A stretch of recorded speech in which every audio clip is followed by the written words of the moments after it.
Bien, muy buenos días. Bienvenidos a este nuevo desayuno de CEDE, estos desayunos que venimos mensualmente celebrando gracias al apoyo de Akbar y de Deloitte.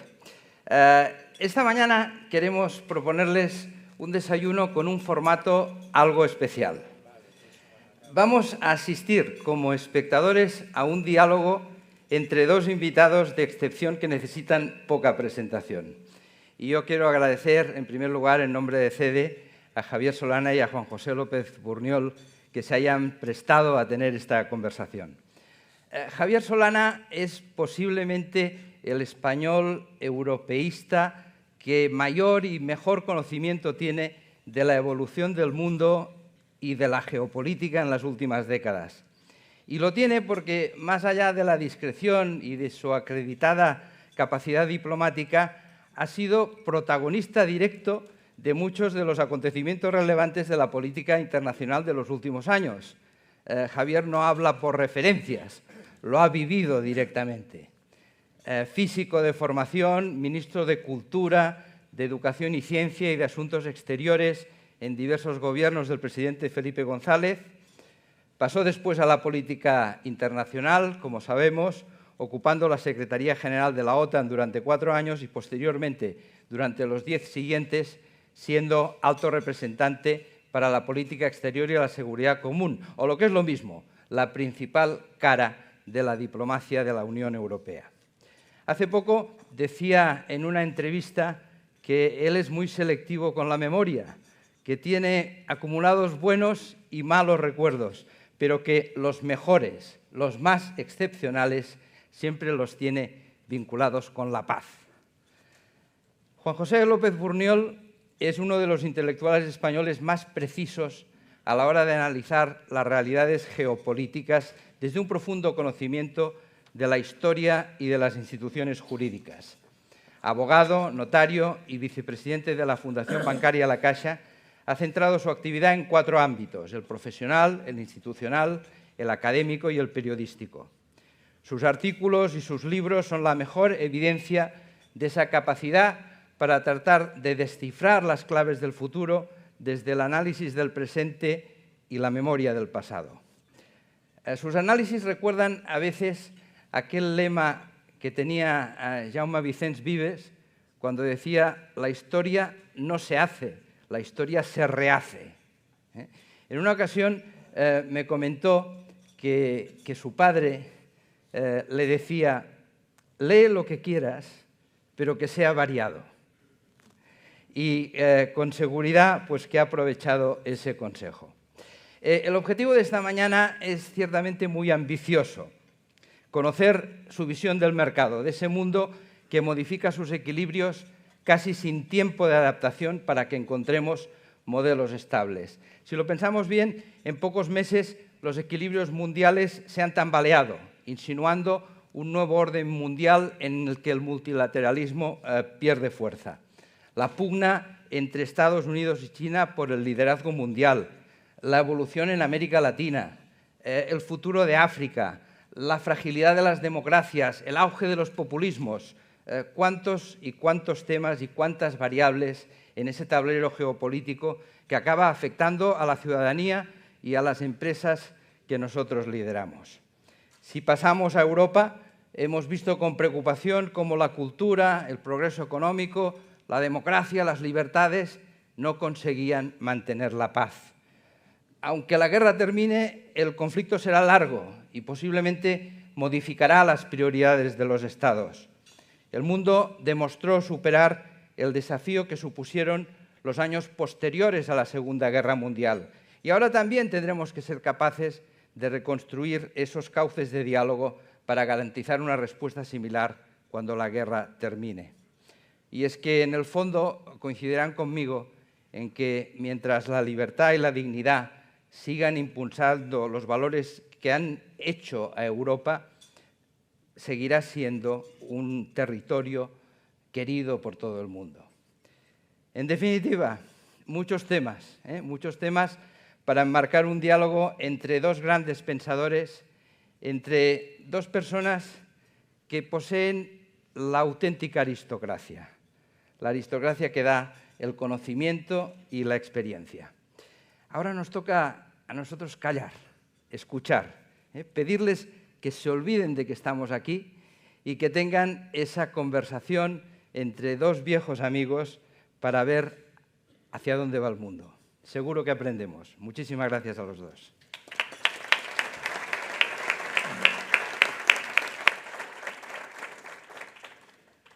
Muchas gracias, Ramón, y buenos días. Nos han convocado para que hablemos del mundo de hoy. Es evidente que, siendo uno de los invitados Javier Solana, que, como decía Ramón exactamente, pues ha sido protagonista de muchos de los acontecimientos que vamos a tratar y que tiene un conocimiento directo de muchos de sus protagonistas, a mí me corresponderá básicamente poner los temas en suerte, utilizando el argot taurino, para que él se pueda de alguna manera explayar. Entonces, pensaba yo que podríamos dividir nuestra intervención en tres partes. El mundo de hoy, bien, ¿de dónde venimos? ¿Dónde estamos? ¿A dónde vamos? ¿De dónde venimos? Centro el tema. La gente de mi quinta, que es la de Javier también, nacimos en un momento en que había un equilibrio global clarísimo. La Guerra Fría era un equilibrio. En realidad, Europa desde Westfalia, 1648, siempre ha tenido etapas de equilibrio. Primero, después de Westfalia, se rompe con las guerras napoleónicas, el Congreso de Viena, otra vez el equilibrio, alcanza la Primera Guerra Mundial, se descompone todo hasta después de la Segunda y viene la Guerra Fría, que es otro equilibrio. Esto, ¿por qué se rompe? Vamos a ver, la caída del muro de Berlín, la caída del Imperio Soviético, la revolución tecnológica, la globalización y esta frase tan manida, pero que tiene un fondo de realidad también, de la decadencia de Occidente. Se hunde el antiguo sistema. Y aquí apunto, y ya me callo, Estados Unidos tuvo una opción, pienso yo, no sé qué pensará Javier, tuvo una opción, que era conformar un orden jurídico internacional expresado en normas y encarnado en instituciones, partiendo de las que existen, la ONU, el Tribunal Penal Internacional, la Organización Mundial del Comercio, la Organización Mundial de la Salud, o bien, sencillamente, aspirar a un control mundial. Y yo encontré un discurso de Bill Clinton, que siempre me ha impresionado, que Gore Vidal decía que de todos los presidentes americanos, desde Roosevelt, desde Franklin Delano Roosevelt, era el más inteligente, pero que Clinton en este discurso dice, a partir de ahora, la política exterior americana no será la defensa de la democracia y los derechos del hombre, sino que se concentrará en dos puntos. En primer lugar, la defensa de los intereses norteamericanos en el extranjero y, en segundo lugar, el control del comercio mundial. Esto pudo resultar posible durante 10 años, los que van desde 1991, que se hunde el Imperio Soviético, hasta el 2001, que son los atentados de las Torres Gemelas, que ayer por la tarde me decía Javier, este es el parteaguas, 2001. A partir del 2001, la emergencia de China, y dejo ya aquí el tema.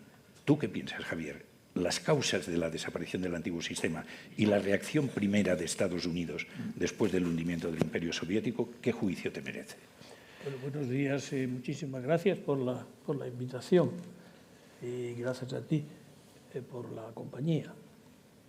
Bueno, yo no soy un teórico de nada, si fuera de algo sería de física cuántica, pero no creo que les interese a ustedes eso hasta mañana.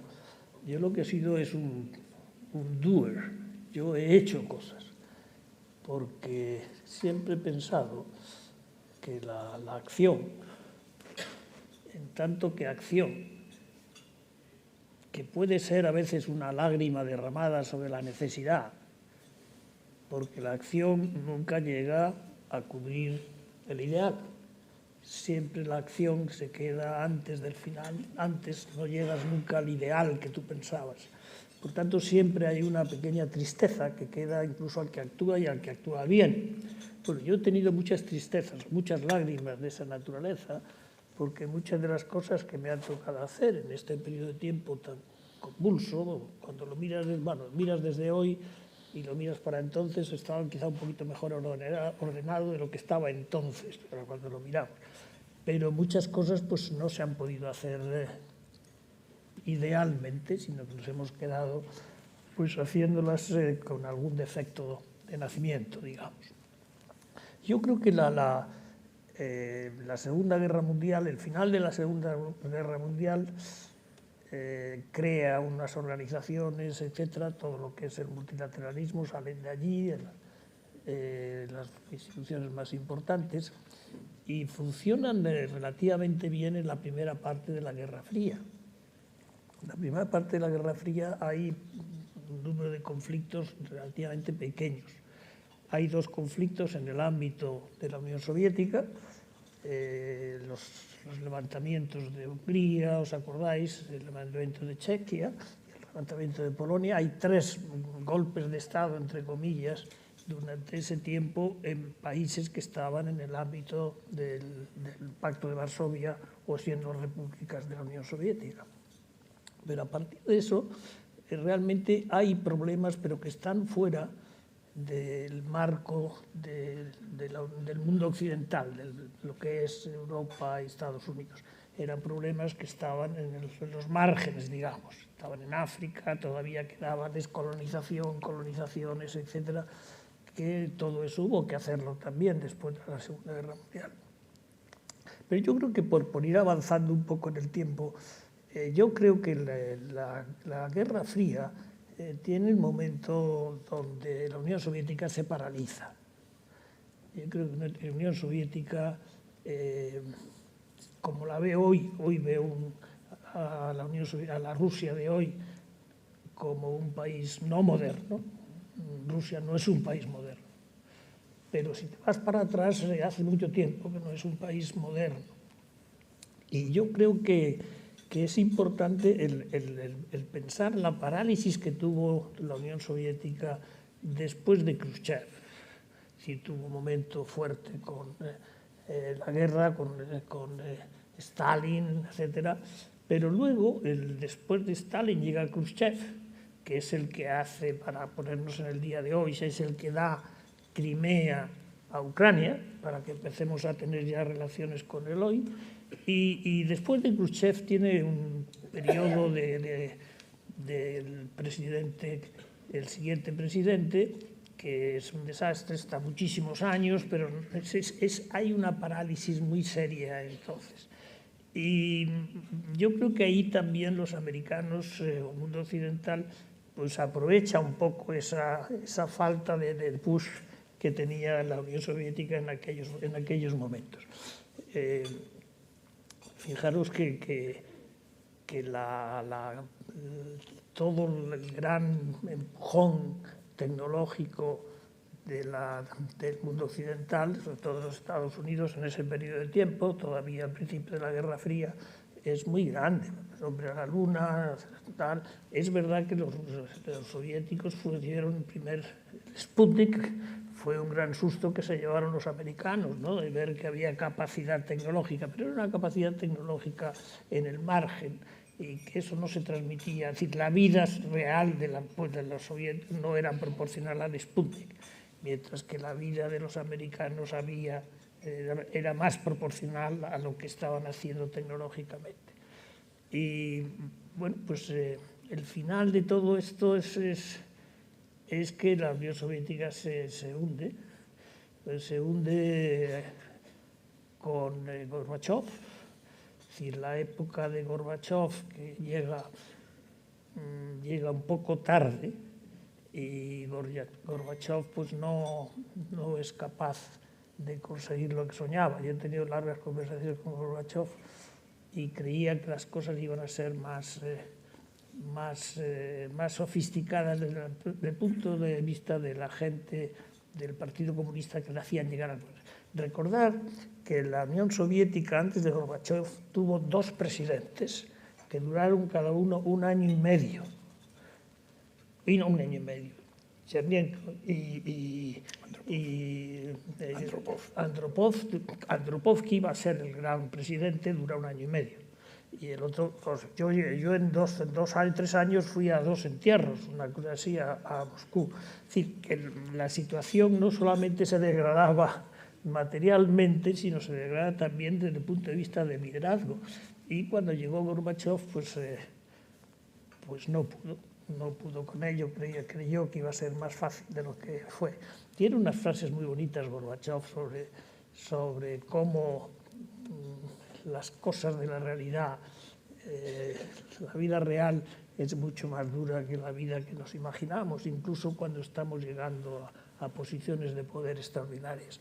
Bueno, Gorbachov ya lo conocemos todos, fue un gran hombre, un hombre extraordinario, inteligente, que lo hizo bien casi todo, pero no se dio cuenta en qué mundo estaba viviendo, qué tenía debajo.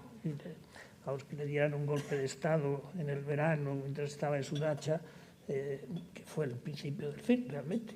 ¿Por qué fue el principio del fin? Porque fue el principio del fin no solamente del comunismo tal y como estaba establecido, sino fue el principio del fin de la Unión Soviética. Y la ruptura de la Unión Soviética es muy importante, porque la Unión Soviética está formada por unas repúblicas, muchos países que habían decidido vivir juntos con una economía comunista, planificada, etcétera, etcétera. Pero lo interesante es que cuando Gorbachov llega, el deterioro es tal que se rompe todo. Fijaros que, pues lo recordaréis porque está en los periódicos, no digo ayer ni antes de ayer, pero hace no mucho, la ruptura que formalizan los tres presidentes de las tres grandes repúblicas de la Unión Soviética, que es Rusia, que es Ucrania y que es Bielorrusia. Los tres presidentes se reúnen y deciden en un fin de semana loco que tienen en un castillo en Bielorrusia, donde corría todo, corría el viento, corría la nieve, corría el alcohol, y decidieron romperse, separarse de la Unión Soviética. Y eso es el momento en que ya no queda nada. No quedaba ya comunismo prácticamente y no quedaba Unión Soviética. Y Rusia quiere jugar el papel de la Unión Soviética y en esas estamos todavía. Todo lo que estamos viviendo estos días es la recuperación, de alguna manera, por parte de Putin, de Ucrania, que es el país, digamos, la más importante que había en la Unión Soviética, eran Rusia y Ucrania, los dos grandes. Recordar que Ucrania tenía un número de armas nucleares muy importantes, porque estaban en Ucrania, tenían las fábricas más importantes de temas militares y tenían los misiles, un buen número de misiles que cuando se separan se los llevan. Y eso creó un grave problema que es parte de los problemas que seguimos viendo hoy. Es decir, Ucrania sale por todos sitios porque era un país importante dentro de la Unión Soviética. Bueno, y ahí estamos. En este momento tenemos una situación de guerra en Europa que yo Pasamos al segundo punto. No, me quedo aquí. No sé si es por he seguir contestado a tu... Sí, vamos a ver. Dos cosas me quedan en el tintero respecto a esto. Cuando se produce el hundimiento, que te formulaba antes la pregunta, ¿Estados Unidos podía haber procedido de otra manera? ¿Hubiese podido conformar un orden jurídico internacional expresado en normas y encarnado en instituciones, aprovechando las ya existentes? ¿O quiso sencillamente funcionar como un sheriff universal en defensa exclusivamente de sus intereses? O sea, esta es una pregunta muy concreta. Y luego tengo otra segunda.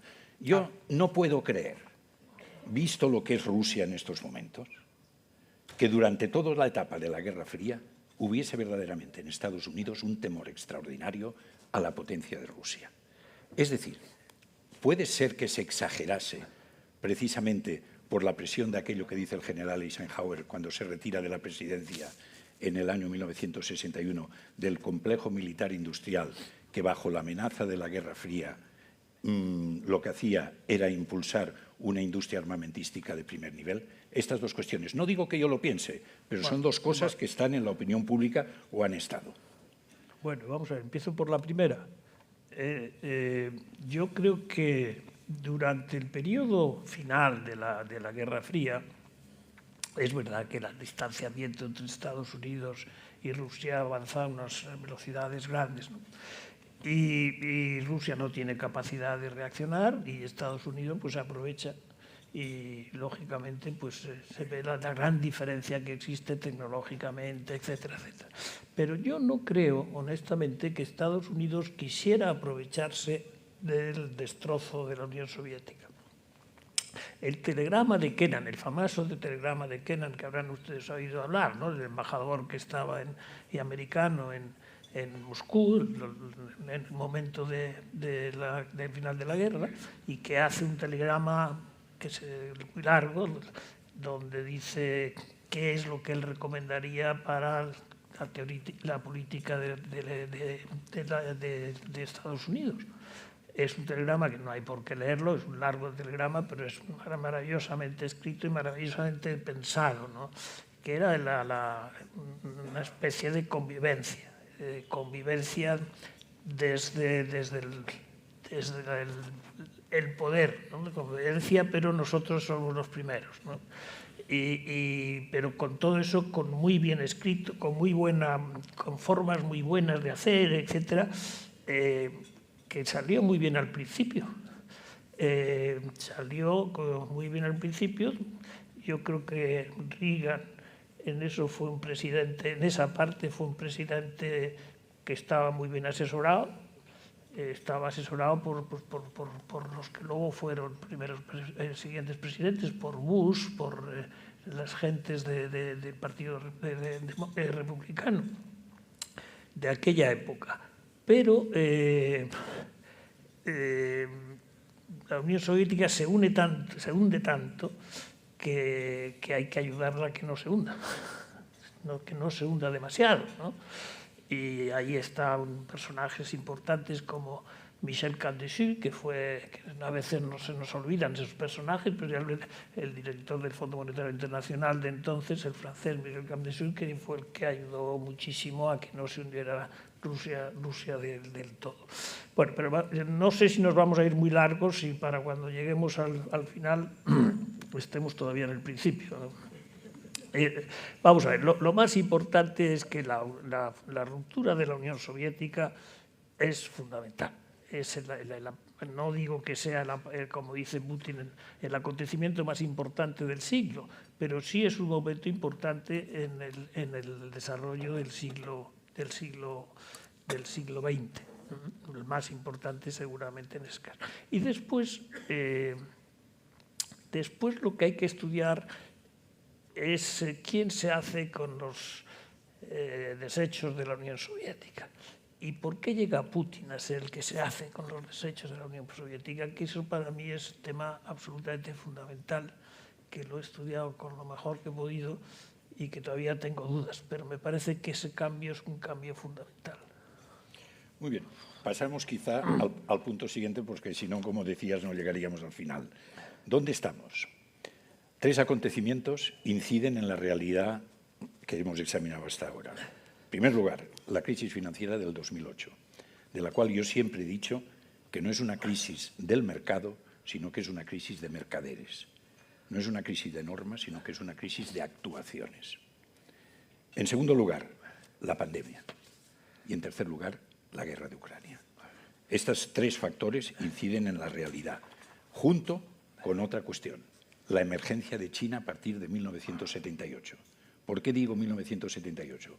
Porque es el momento en el que el presidente de China cambia el sistema económico, es decir, capitalismo de Estado, y comienza la emergencia de China. Nos concretamos en la guerra de Ucrania. Vamos a ver. Yo aquí quisiera decirte algo que, insisto, no es que sea mi pensamiento, pero sí recojo cosas que se dicen. Vamos a ver. Me acuerdo de una anécdota de Clemenceau, que después de la Primera Guerra Mundial, recibiendo a unos alemanes, una comisión alemana, que iba intentando justificar que el inicio de la Primera Guerra Mundial no fue exclusivamente culpa de Alemania, contestó Clemenceau: lo que ustedes quieran, pero hay un hecho indestructible. Bélgica no invadió Alemania. Fue Alemania la que invadió Bélgica. Entonces, lo tenemos claro. Rusia ha invadido Ucrania. Punto. Ahora, aquí se acaba todo. Aquí se acaba todo. Podríamos decir que hay algunas cuestiones que se pueden... Hay quien dice, Putin, hasta el año 2006, estuvo intentando algo. ¿Qué estuvo intentando? Por ejemplo, y antes de Putin, un tratado europeo en el cual se integrase también Rusia. ayer, hablando de esto con Javier, me decía, es cierto, pero estaba el Tratado de Helsinki de 1975, que quizá algunos recuerden que fue la primera vez que un presidente del gobierno de entonces de España salió a firmar fuera, que fue Carlos Arias Navarro, 1975. El Tratado de Helsinki efectivamente era respeto a las fronteras europeas y no injerencia. Estuvieron presentes todos los países europeos, excepto dos. Albania, que no quiso asistir, y Andorra, que no fue invitada. Los demás estuvieron todos, y estaba Canadá y estaba Estados Unidos. Pero esto no se renovó con otro tratado. Segunda cuestión que se dice, Rusia pidió una ayuda económica. Dice Javier que Camdesís la propició. Quizá no fue con la intensidad que esperaban o la que se necesitaba. Y la tercera, el tema de la ampliación de la OTAN. Aquí un común amigo nuestro, con el cual hemos coincidido en el patronato de la Fundación, que es Shlomo Ben-Ami, publicó un artículo en El País que quizá algunos de ustedes hayan leído, en el cual decía que un factor fundamental para la guerra de Ucrania es la ampliación progresiva de la OTAN. Y es más, no lo digo yo, lo dice Shlomo Ben-Ami. Hay una causa, que es la presión del lobby armamentístico norteamericano. Dice, antes de cada ampliación, dice Shlomo, hay evidentemente una campaña para que se amplíe la OTAN impulsada por este lobby, del cual dice de pasada que dispone de más dinero que el lobby israelita. E incluso añade que este aumento de la potencia militar de los países de la OTAN, que exige nuevas contrataciones, teniendo en cuenta la atonía de la industria armamentística europea, los 200.000 millones de dólares irán a Estados Unidos. Entonces, cierto, Rusia ha invadido Ucrania. Ahora, la pregunta que puede hacerse alguien es la siguiente. Aquello que decía Churchill en la dedicatoria de su historia de la Segunda Guerra Mundial, que llegaba un momento que decía, en la victoria, magnanimidad. ¿Hubo esta magnanimidad por parte de Occidente con respecto a Rusia? O bien, de alguna manera, se me ocurre una palabra que es vulgar, pero es expresiva, en cierta medida se le acogotó, olvidando que es un país extremadamente nacionalista, con un impulso interior eslavófilo verdaderamente muy notable. Lo dejo, este sí que es un tema en el que tú puedes aclararnos muchas cosas. Bueno, lo primero que te quiero decir es que de las cosas que has dicho que han pasado, te has dejado una importantísima, que es el 11 de septiembre. No has mencionado el 11 de septiembre. Lo he dicho antes. No te lo he oído. Vamos. Y que tú decías que era el parteaguas. Vale. Pues ese para mí es un momento extraordinariamente importante porque pasan tres cosas. El susto que se llevan los americanos con que les puedan hacer un atentado de esa naturaleza, el momento en que el presidente Bush acaba de llegar, porque acaba de ganar las elecciones un año antes. El presidente Bush no era el padre, era el hijo, era un hombre mucho más flojo que el padre, y en ese momento toman el poder en Estados Unidos el equipo de Bush hijo, que era el equipo de Bush padre, el peor de los equipos de Bush padre. Y cambia todo, ¿por qué? Porque los americanos dejan todo lo que estaban haciendo y se concentran exclusivamente a tratar de encontrar a Bin Laden, por ponerlo gráficamente. Fijaros, en ese mismo momento Putin llega al poder. Es decir, llega al poder Putin en principios del siglo. Este es el principio del siglo. Está el 11 de septiembre, la llegada de Putin, y está una cosa importantísima, que es que China entra en la Organización Mundial de Comercio. Todo eso pasa en el año primero del siglo. Y las tres cosas son muy importantes, porque la entrada de China en la Organización Mundial de Comercio elegida ya, permite a China llegar a los 10% de crecimiento. Sin eso no hubiera llegado, ¿no? Es decir, que es un momento muy importante. Pero políticamente es un momento donde Rusia juega un papel muy escaso.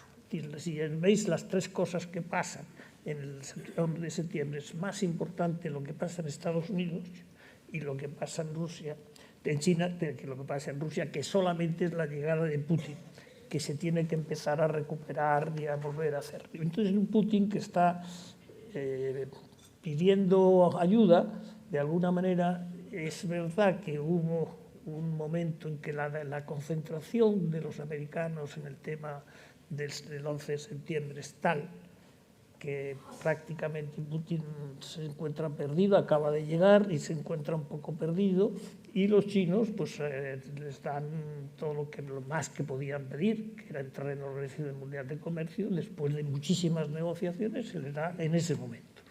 Es, por tanto, un momento donde Putin debe sufrir una cierta humillación, no una humillación casi humana, ¿no? ¿Dónde encajo yo aquí, ¿no? Y eso yo creo que tiene un punto de verdad. No se recupera él hasta que por fin vuelve a entrar en la Casa Blanca, vuelve a tener relaciones más serias con el presidente Bush y con los que estaban mandando entonces, porque el equipo del presidente Bush era un equipo ligado al Partido Republicano, pero todos eran gentes que habían estado ya en el poder. El vicepresidente de Bush había sido ministro de Defensa con el padre y con Reagan. Todo era un mundo que estaba muy cerrado, y es el que vuelve a coger el poder. Bush hijo, no lo quiero decir muy brutalmente, pero Bush hijo en esos momentos se queda muy sometido al grupo que tenía una gran experiencia de poder, que hacen la negociación de la reunificación de Alemania, que es un tema que no hemos dicho específicamente, que es fundamental y no fue fácil, se hizo. Bueno, eso es lo primero. Lo segundo, Ucrania era muy importante, ya lo he dicho, y para Putin, que se encuentra un poco perdido, quiere hacer algo que no se le escapen de las manos todas las provincias de la antigua Unión Soviética. Él sabe que no va a haber más Unión Soviética desde el punto de vista ideológico, pero sí tenía un gran deseo de que hubiera una Unión Soviética desde el punto de vista comercial. Él tenía pensando cómo hacer una unión aduanera con todos los países que estaban alrededor y que habían sido parte de la Unión Soviética para mantener una Rusia poderosa. Rusia siempre ha tenido alrededor de él muchos países que le ponían entre Rusia y el mundo occidental, ¿no? Y eso lo intenta, pero le falla Ucrania. Y sin Ucrania es muy difícil hacer una unión aduanera, porque el gran país no lo tiene que hacer solo con los países, los TANES, y con los otros países, los Tarmequistanes y todos estos muy importantes, pero económicamente no le daban nada. Y entonces ahí empieza el gran problema, porque en ese momento Ucrania está empezando a negociar con la Unión Europea la entrada, el hacer un tratado de comercio del país libre llamado Ucrania con la Unión Europea. Y ese es el año donde se da el segundo Maidán, ¿no? Es cuando Putin pone... Si la guerra empieza ahí. Es decir, la guerra no empieza en el año 14, empieza en el año 4. Es el año 4, el año difícil de las relaciones entre Ucrania y Rusia. Pero, y luego, vamos a ver, yo te doy mi visión de cómo yo vi las cosas, yo las viví. Luego, la entrada, la apertura de los primeros 3 miembros de la OTAN, aquí sí que puedo hablar en primera persona porque la hice yo. Yo hice la negociación con Primakov, que era entonces el hombre más inteligente que había en el bando de Yeltsin. Estaba Yeltsin todavía, fue ministro de Asuntos Exteriores de él, un hombre extraordinario. Y yo os puedo decir con la confianza de esta sala que toda mi obsesión fue que la primera ampliación de la OTAN se hiciera de acuerdo con Rusia. Y peleé muchísimo, luché mucho, hice muchísimas negociaciones y salió. Y salió, fijaros, os voy a contar, porque fue emocionante. La negociación duró desde el mes de enero hasta el día de San Isidro, casi. Y antes del día de San Isidro, que se hizo en París, yo me despedí de él en Moscú, entonces.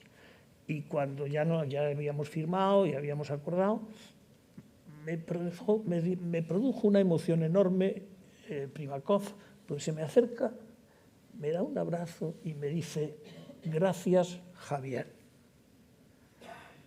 Y yo le contesto: gracias, Eugenio. Y yo noto que se le salta un poco las lágrimas. Es decir, fue un disparate, fue un abuso. Tú dices, pudo ser un abuso. Me dices, pudo haber abuso. Pero yo creo que el abuso fue posterior. Las primeras reacciones fueron enormemente, yo diría, con la rusa más emocional, que es mucha. Cuando la rusa se pone emocional, es muy emocional. Y en ese momento hubo en el liderazgo de Rusia una cierta emoción. ¿Cuánto duró esa emoción? Pues esa emoción dura hasta que se ponen en marcha las siguientes ampliaciones de la OTAN. La primera ampliación de la OTAN, que son los países del Pacto de Varsovia, los países que habían sido recogidos por la Unión Soviética después del fin de la Segunda Guerra Mundial. Esos son los que vuelven, digamos, al bloque occidental. Eso se hizo, yo creo que muy bien, toda esa parte. Después, ya no te puedo decir, porque es verdad que, y vuelvo otra vez al 2000, al September 11, el cambio que produjo September 11 en las relaciones fue muy grande, porque Estados Unidos no miraba nada más que a Bin Laden. Se hicieron algunos acuerdos de temas nucleares, muy poquitos, porque empezaron también los americanos en ese momento al missile defense. ¿Os acordáis? Aquella idea de hacer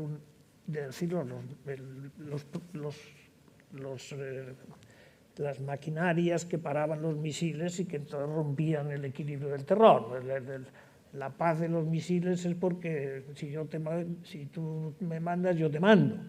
Pero si yo tengo un misil, un antimisil, que sé que tú me has mandado uno, pues había un equilibrio distinto. Cuando entran los antimisiles, ese es otro problema. Y ahí entran antes los americanos que los rusos también. Pero yo sí creo que los problemas no están en la reunificación de Alemania, no están en la ruptura de la URSS, están en el momento en que la relación entre Estados Unidos y Rusia, yo no diría que conscientemente, algunos lo harían conscientemente, pero no todo el mundo era consciente de que estábamos dejando a Rusia con la guerra con la búsqueda de Bin Laden, digamos, con todo lo que fue luego el disparate mayor que se hizo fue la guerra de Irak. La guerra de Irak es una venganza. Es una venganza de los Chenis y los hijos de Bush el padre, porque el padre no quiso llegar hasta Bagdad en la primera guerra de Irak. Y le esperaban en la segunda guerra de Irak, le esperaron y fue un desastre tremendo desastre. Eso es consecuencia, digamos, también del 11 de septiembre, ¿no? Una cosa añadida dentro de esto de la guerra de Ucrania, que también es extraordinariamente discutible, pero es la siguiente. Fíjate, en estos momentos yo creo que los europeos, en un porcentaje altísimo, han olvidado que Rusia es Europa. Rusia es Europa, culturalmente es Europa.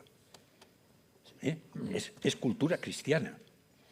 Yo siempre digo que Europa, el núcleo, es carolingio, es franco-alemán, pero luego hay tres extravagantes.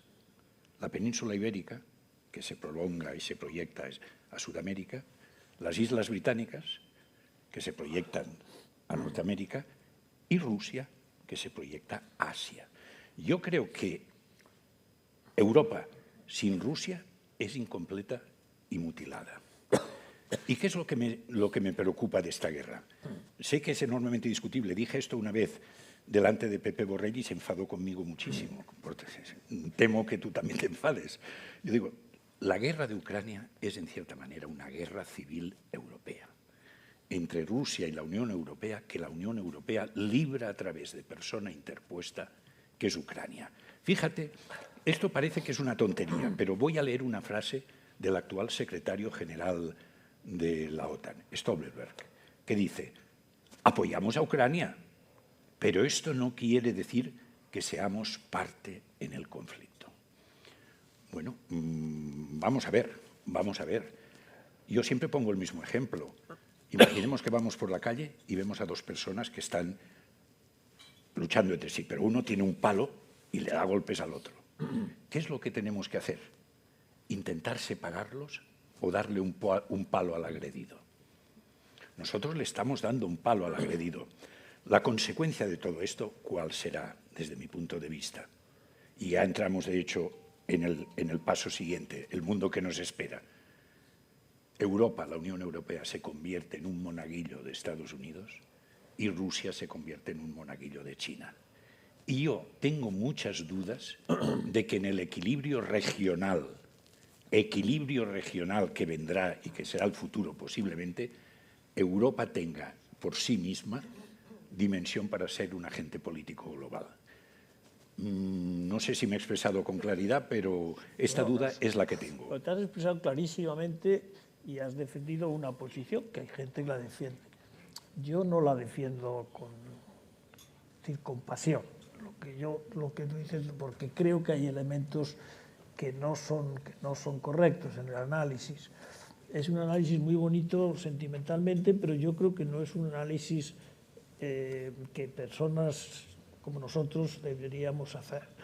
Porque, vamos a ver, Rusia hace una barbaridad tremenda por la que debe ser castigada.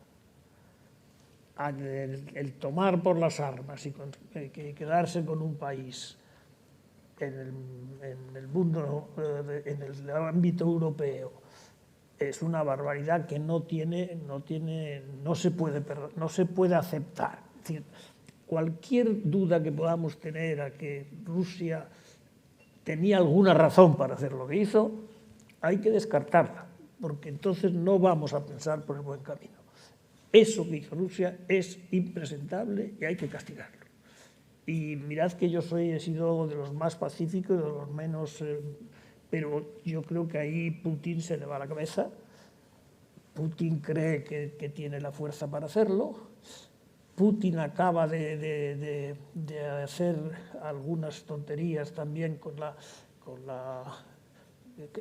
hay que hablar de Olimpiadas, porque todas las Olimpiadas que ha habido en este momento han tenido entonces una repercusión. La Olimpiada de Sochi tiene mucho impacto para Putin. Hay un momento en que Putin está muy bajo, la Olimpiada de Sochi, donde gasta la intemerata de dinero y de todo, todos los pecados del dopaje y todo lo que se puede hacer, bueno, sale muy vencedor y le suben las encuestas. Y suben las encuestas bastante. Y le vuelve a salir un poco la beta, y es cuando realmente él cree que puede ganar una guerra con Ucrania. Cosa que es verdad que la podía ganar con Ucrania, pero cuando el mundo occidental dice que Ucrania no puede, es nuestra, digamos, defendemos a la Europa occidental, pues ha hecho el fracaso de los fracasos, porque realmente, objetivamente, el fracaso de la guerra de Putin es tremenda. Es tremenda, han muerto yo no sé cuántos miles de soldados. Y fijaros, el frente de batalla en este momento es una línea que es una línea como si estuviéramos desde Atlanta hasta Washington. Esa es la línea. esa línea no se ha movido ni un milímetro desde el primer día hasta hoy. Ha tenido pequeñas cosas, pero... y que han muerto una cantidad de gente, soldados del ejército ruso, muchos, ucranianos civiles y destrozo, mucho. Pero yo creo que se ha equivocado totalmente en esta operación. Y en esta operación no le van a ayudar los chinos hasta el final. La operación que él tenía pensada, que es sacar a lo mejor a pasear algún arma nuclear para amenazar si las cosas no le iban bien, Xi Jinping le dijo, niet, eso no te lo vamos a apoyar. Y se queda él un poco también dificultado. Yo creo que Putin está en una situación muy mala. No nos olvidemos que entramos en es decir, estamos hablando de hoy, pero es que el mañana, pasado mañana, es un lío muy fuerte. ¿Por qué hay? Empezamos con elecciones en Rusia, elecciones en Estados Unidos, elecciones en Taiwán, al principio del año que viene, y elecciones en el Parlamento Europeo, es decir, solamente China está libre de elecciones en el año que viene. Y ya tiene su jefe elegido, ya lo tiene firme, pero todos los demás estamos en duda. ¿Qué va a pasar en Estados Unidos? Tenemos una guerra, tenemos un problema muy serio con la energía. Tenemos problemas muy serios con el tercer mundo, con el mundo, el segundo mundo, el tercer mundo, el mundo como queramos llamarlo, donde haya más hambre que había antes. Tenemos la tensión entre Taiwán y China. Bueno, pues vamos a estar en un momento que electoralmente, claro, para nosotros las elecciones son muy importantes. Para Putin las elecciones son secundarias, para nosotros son muy importantes. ¿Qué pasa? ¿No? Porque jugamos cambios de política. Yo estoy muy preocupado cómo va a ser la... Mira, la preocupación que yo tengo mayor, así hablando entre nosotros, yo la que tengo mayor es Estados Unidos. Yo Estados Unidos lo veo muy, es decir, enormemente dividido. Solo hay una cosa que une a los Estados Unidos hoy, que es China, para rechazarla. Es decir, lo único que puede hacer, donde se ponen de acuerdo un republicano y un demócrata es qué hacemos con China y vamos a hacer que no crezca suficientemente. Y con esa filosofía es muy difícil el que salga bien la recuperación real que deberíamos tener. Yo no quiero ir a una guerra fría. Javier, nos queda una cosa aún. Bueno, porque no quiero ir a una guerra fría con China, Estados Unidos. Yo, por lo menos. ¿A dónde vamos? Para centrar el tema, recordaría una anécdota. Naciones Unidas, votación de condena a Rusia. Entre los países que se abstienen, los países que se ausentan y los países que votan en contra representan a unos 4.000 millones de personas. Es decir, la vieja hegemonía occidental ha desaparecido. A mí no me gusta nunca utilizar la expresión decadencia de Occidente, que viene de... En fin, no, pero Occidente, al fin y al cabo, a veces digo, la gente de mi quinta ha visto siempre perder, porque empezamos en 1953 con Dien Bien Phu, sigue el 56 con el Canal de Suez, viene luego Vietnam y terminamos con la apoteosis de Afganistán.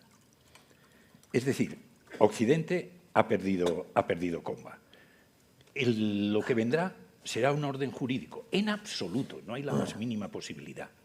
Será otra vez una situación de equilibrio, en el mejor de los casos de equilibrio, que ojo, no será mañana. Recordad aquella frase que dice, el espacio que hay entre la muerte de un antiguo sistema y el nacimiento de otro es el espacio en el que surgen los monstruos. Nosotros estamos en este espacio intermedio.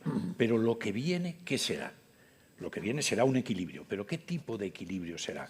Posiblemente será un equilibrio regional. Te pongo ya la pelota para que la chutes. Se habla ya de que habrá un oeste global, un este global y un sur global. Esta expresión sur global en los últimos tiempos, que es la continuación de aquello que en nuestra época se llamaba los países no alineados.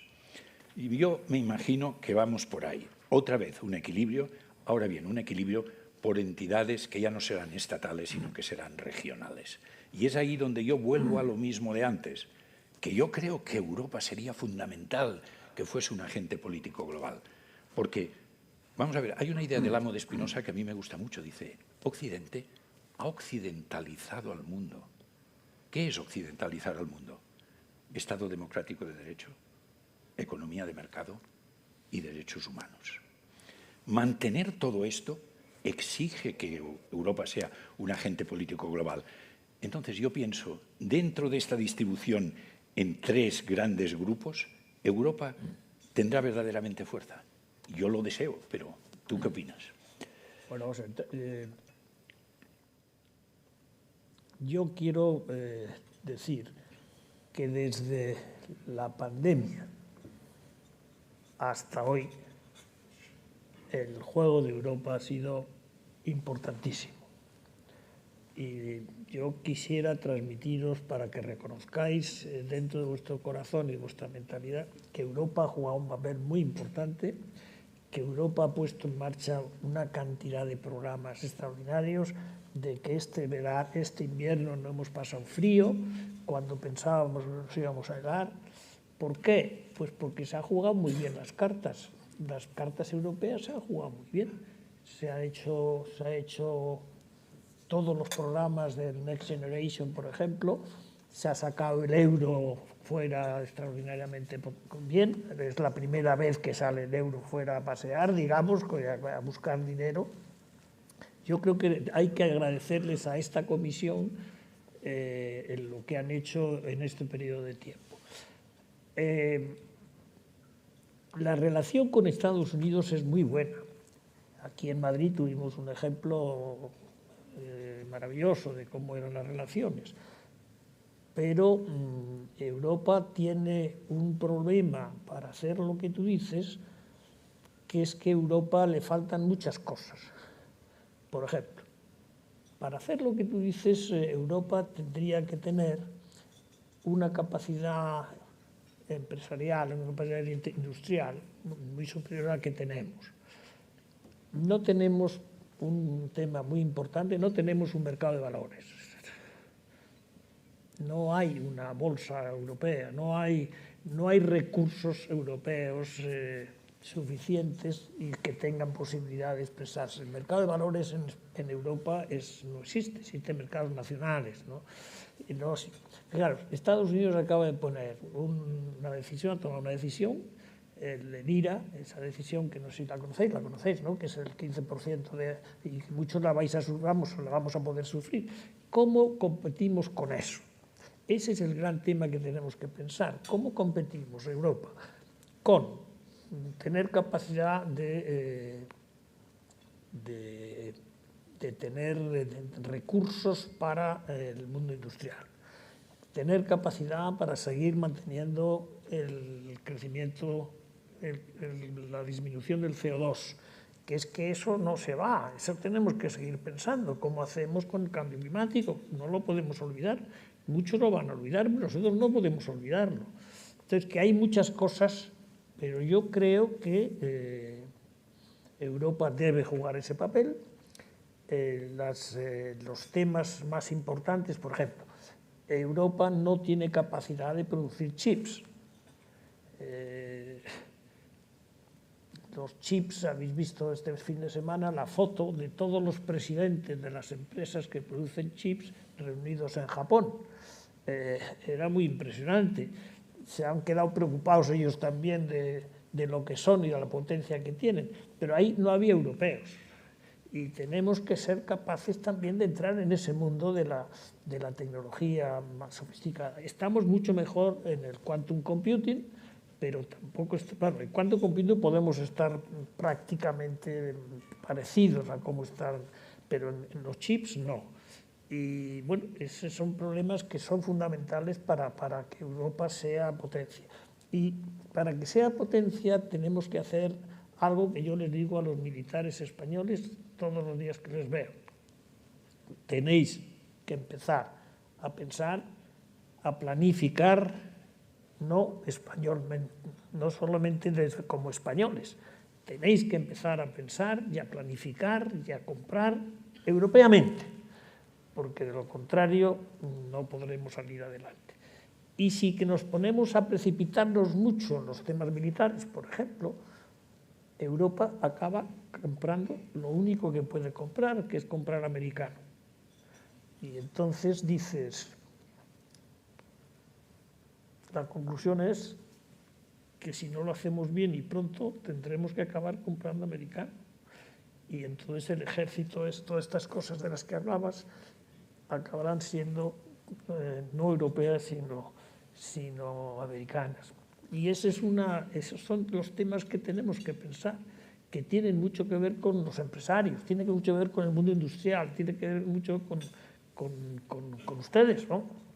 Yo creo que ustedes tienen que hacerse cargo también de la reflexión geoestratégica de Europa y de lo que es el mundo, Yo creo que hoy para ustedes el mundo es tan importante que un ratito al día debían dedicarle a pensar sobre por dónde va el mundo y cuáles pueden ser las grandes cosas que nos pueden llegar, porque nos pueden llegar. Fíjate, la pandemia nos llegó sin esperarla y reaccionamos bastante bien y bastante rápido con la vacuna. Fue fantástico el movimiento que se generó con vacuna, con algunos problemas también empresariales que hubo por tener Europa. Bueno, si ahora nos viene otra cosa, los chips, pues a ver cómo salimos de los chips. Y eso lo tenemos que pensar entre nosotros, por ejemplo, ¿no? Ponemos ejemplo. Es decir, yo soy un europeísta convencido, soy un europeísta moral, y soy un europeísta de acción. Creo en Europa y creo que se pueden hacer cosas, no solamente decir platitudes, no solamente decir creo que podemos hacer cosas, pero nos tenemos que poner a trabajar seriamente en esa dirección. Y aquí las personas que tienen responsabilidades industriales o empresariales son fundamentales.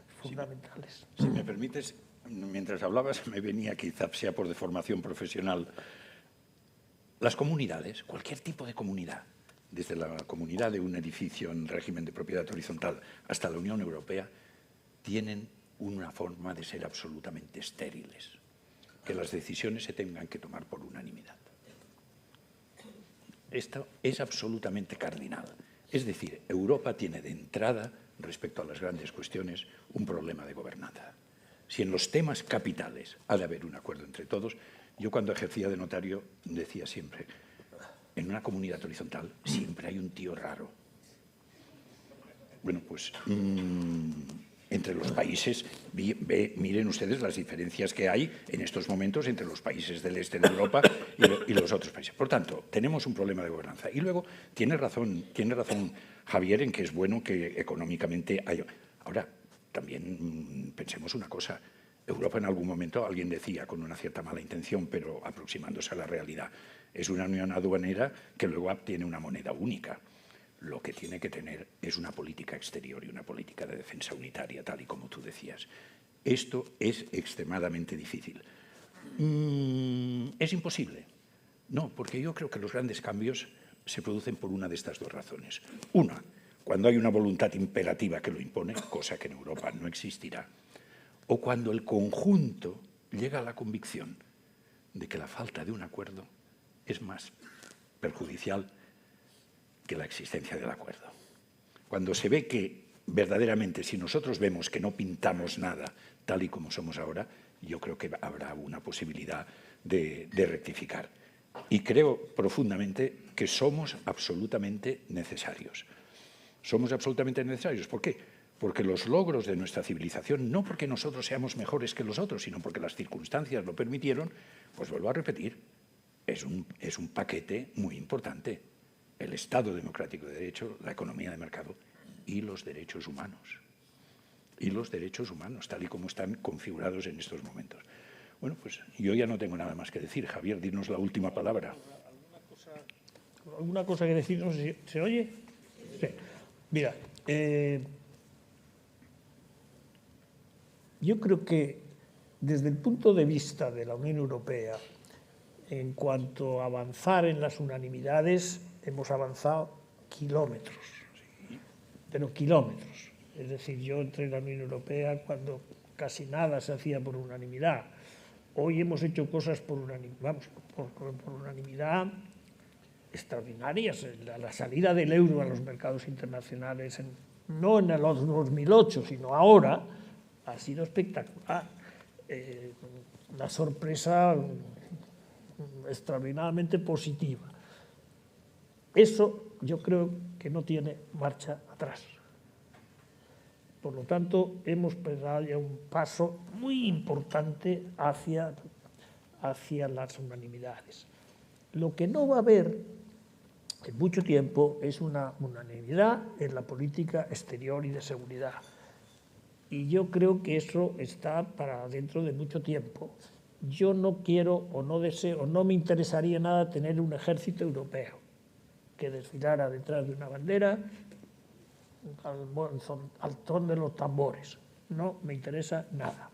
A mí lo que me interesa es la capacidad militar para actuar, no para presumir, para actuar. Y eso es muy caro, y hay que estar disponibles para hacerlo. Entonces, se le diga a ustedes, queremos tener rápidamente un ejército europeo. Cojan y pónganlo en papel.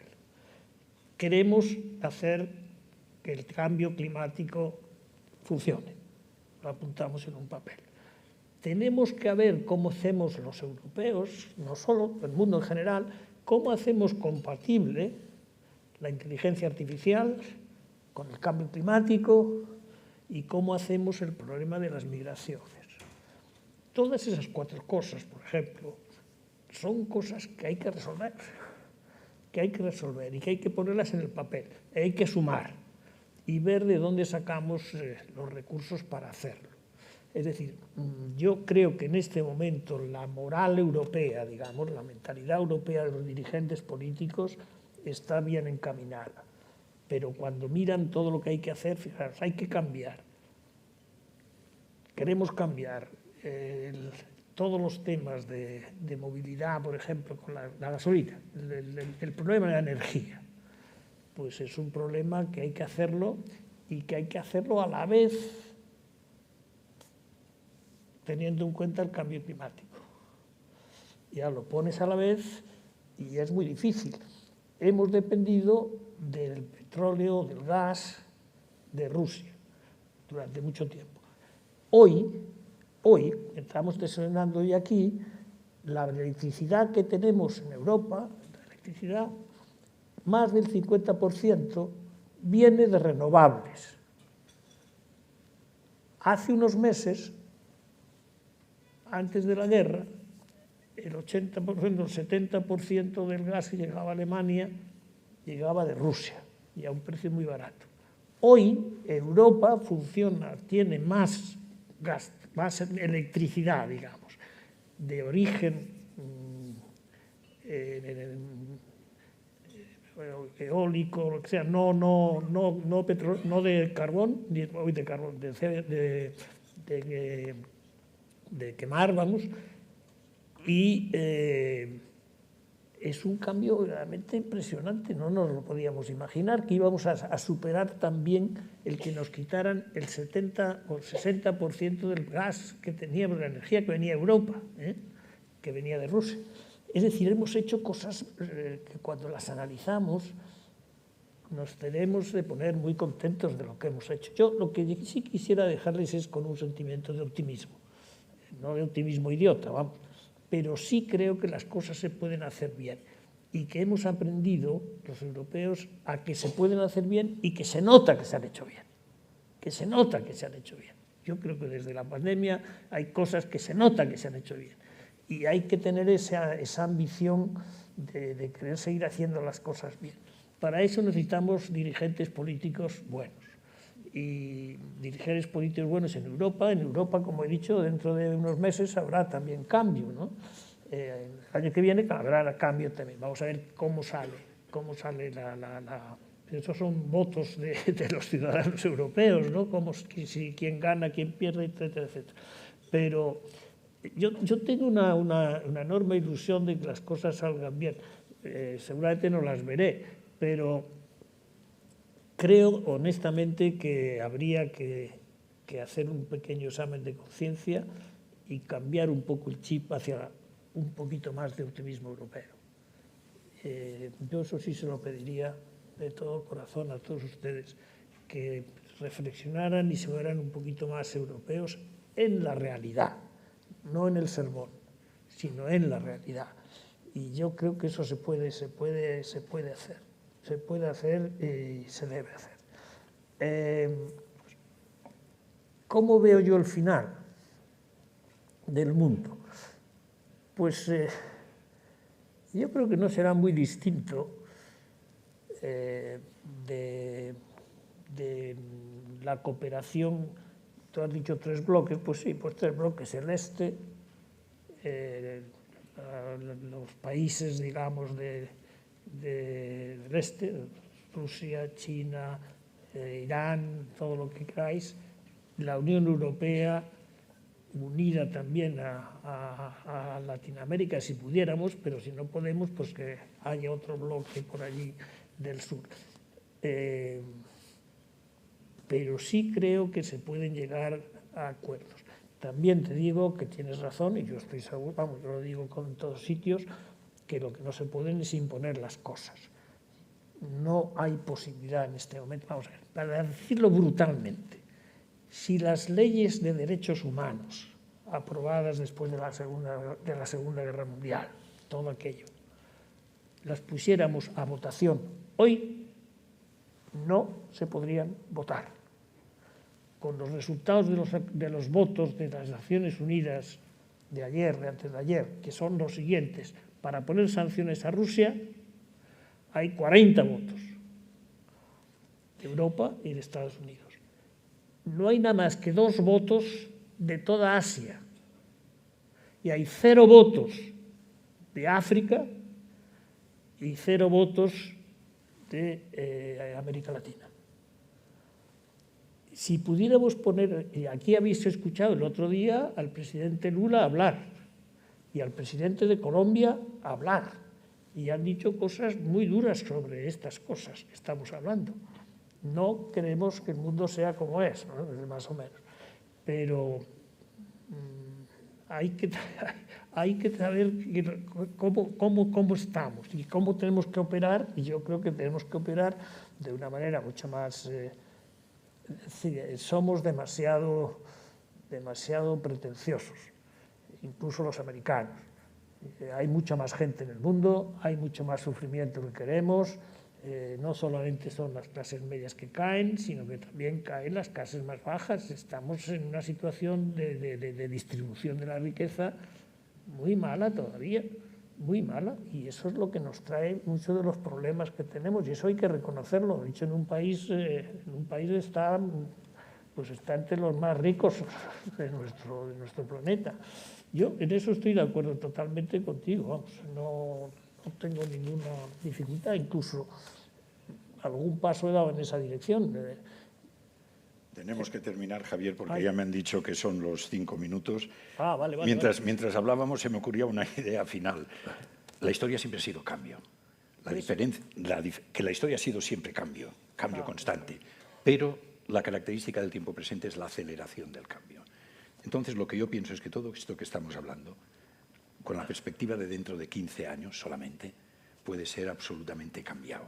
Es decir, algo hay que pensar, y sobre todo acepto tu invitación al optimismo. Y con esto yo creo que nos podemos disolver pacíficamente. Sí, déjame... bueno.